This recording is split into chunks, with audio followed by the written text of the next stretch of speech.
Ayah sudah datang. Bab 603. Sebenarnya yang dipikirkan Arila adalah ia sama sekali tidak memberitahukan namanya pada supir ini. Tetapi supir ini malah memanggilnya Nona Arila. Tapi pikiran itu keluar dengan tiba-tiba dan hilang dengan tiba-tiba juga. Apa yang dipikirkan Arila belakangan ini juga sangat banyak. Jadi dia tidak merasa aneh. Dia keluar untuk melamar kerja, malah bertemu dengan hal baik. Mungkin ini yang biasa dikatakan orang-orang. Apa yang kita pikirkan pasti bertolak belakang dengan kenyataannya. Ketika seseorang sudah bertemu dengan kesialan, keberuntungannya juga tidak akan parah lagi. Jadi, keberuntungan akan datang menghampirinya. Ibu, suara Rila kecil pun terdengar olehnya dan membuyarkan semua yang sedang dipikirkannya. Rila sudah makan siang belum? Arila menggandeng Rila kecil yang dibawa keluar oleh Puspita, mengusap kepalanya dan bertanya. Rila sudah makan sampai kenyang, Bu. Rila kecil memegang perutnya, meyakinkan ibunya kalau dia sudah makan sampai kenyang. Iya, ini baru anak baik, kata Arila senang sekali. Putri kamu ini, seingat aku dulu dia suka pilih-pilih makanan. Tapi sekarang kenapa sedikit pun tidak pilih-pilih lagi? Aku mengambilkan nasi untuknya. Dia sendiri memakannya dengan lahap. Tidak merepotkan siapa-siapa. Puspita berkata dengan menunjukkan perut Arila yang besar itu.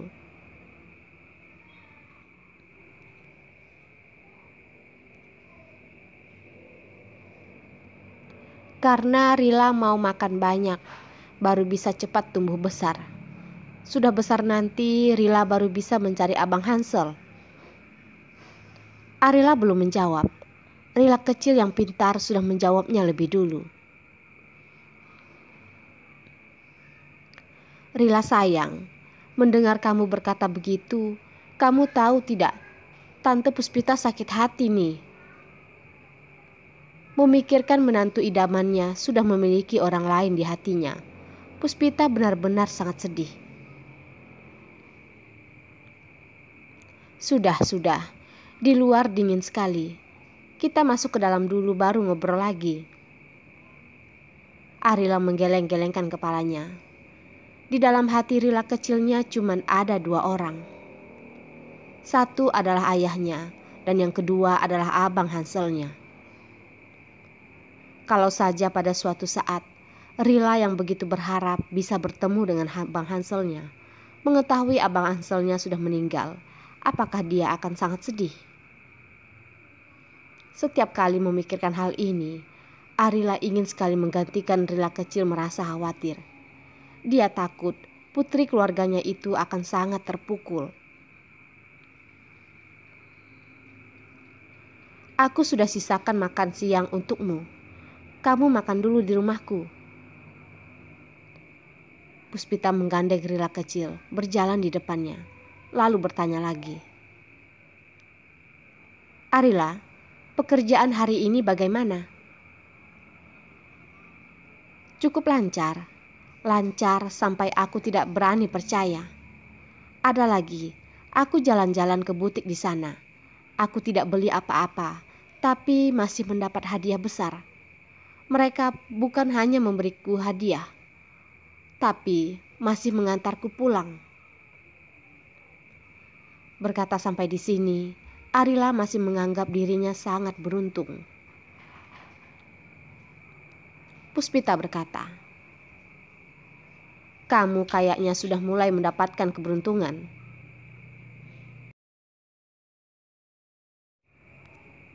Seperti beberapa tahun yang lalu, Arila dihianati Elisa dan Ipander. Dia dipaksa untuk meninggalkan Kyoto. Setelah menetap di kota Pasir Bumi, ia bertemu dengan Carson. Setiap perkara di kehidupan orang, kalau belum sampai akhirnya, tidak ada orang yang tahu pasti ini adalah sebuah keberuntungan atau kesialan. Apa yang kelihatannya baik bisa jadi dalam sekejap mata sudah menjadi kesialan. Apa yang kelihatannya buruk malah dalam sekejap berubah menjadi sebuah kebaikan. Ya, semoga saja begitu, kata Arila. Arila juga merasa kalau dia harus membayar semua karma buruk di kehidupan lampaunya. Seharusnya dia sudah membayar semuanya. Seharusnya ia tidak akan bertemu dengan kesialan lagi. Setelah makan siang di rumah Puspita, Arila merasa sedikit mengantuk. Dia berpikir untuk membawa Rila kecil pulang dan tidur siang sebentar. Ibu, Rila masih ingin bermain di rumah Tante Puspita. Tadi pagi Rila kecil bangun agak siang. Jadi sekarang dia masih belum mengantuk. Jadi dia tidak mau pulang. Selain tidak ngantuk, masih ada satu alasan yang sangat penting yang membuat Rila kecil mau tinggal di rumah Puspita.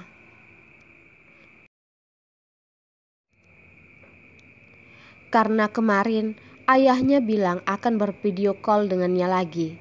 Dari tadi pagi ia terus menunggu saat nanti dia bervideo call dengan ayahnya. Iya, Rila jangan merepotin Tante Puspita ya. Jangan nangis ya. Rila jamin kok tidak akan nangis, kata Rila kecil. Puspita, maaf ngerepotin kamu. Arila, aku ini siapa? Kamu bilang kok merepotin? Puspita melototi Arila dengan muka tidak senang. Kalau Arila masih saja berani sungkan dengan dirinya, dia tidak mau mengenalinya lagi. Iya, kamu adalah keluargaku yang paling baik. Sambil tersenyum, dia memeluk Puspita. Dia juga memeluk Rila kecil. Rila sayang, ibu pulang dulu ya. Kamu harus nurut ya.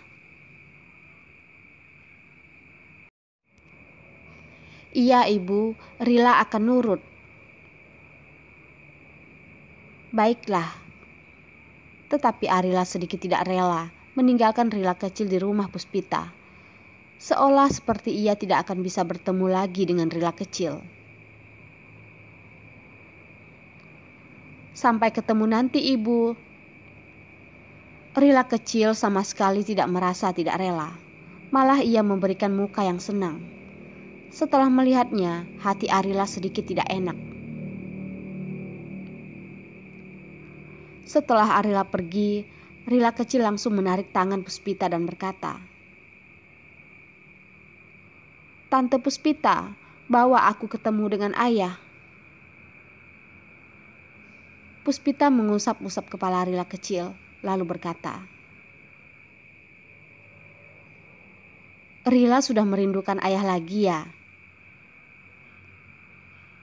Ya, sangat rindu.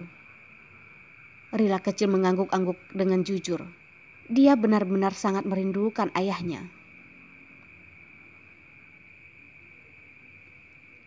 Rila, suara laki-laki yang lembut dan baik yang akrab di telinga Rila kecil terdengar dari luar rumah.